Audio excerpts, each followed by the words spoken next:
Le ministre des Ressources animales et halieutiques, Kobena Kwasi Adjumani, était récemment en Italie. Il a pris part à Palerme, en Sicile, à la 3e édition du Blue Sea Land, le rendez-vous de la promotion de l'économie bleue, où il a exhorté les participants à investir en Côte d'Ivoire.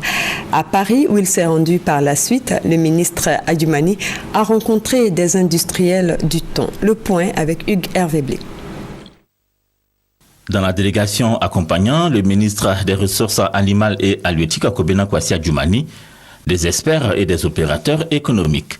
Avec l'ensemble des participants à la 3e édition du Blue Sea Land en Sicile, ils se sont inquiétés au cours des séminaires, débats et expositions de la pollution des eaux, de la superpêche et de la pêche illicite ou non réglementée.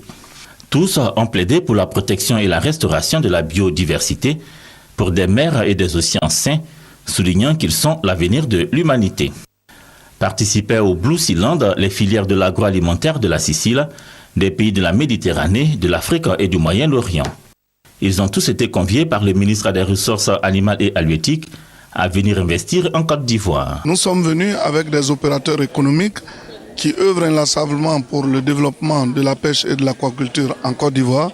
Et notre souhait, c'est de faire en sorte que les autorités siciliennes qui sont dans le secteur des ressources halieutiques s'intéressent donc à la Côte d'Ivoire, qui est une opportunité nouvelle. Désormais, les investisseurs sont bien accueillis. Avec l'avènement du président Alassane Ouattara au pouvoir, désormais, il n'y a plus aucune difficulté pour accéder au marché ivoirien. Après Palerme en Italie, cap sur Paris.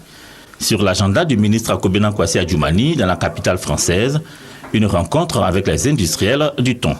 Ont été abordés ici le développement de l'industrie du thon en Côte d'Ivoire et l'apurement de la dette ivoirienne à destination des industriels du thon.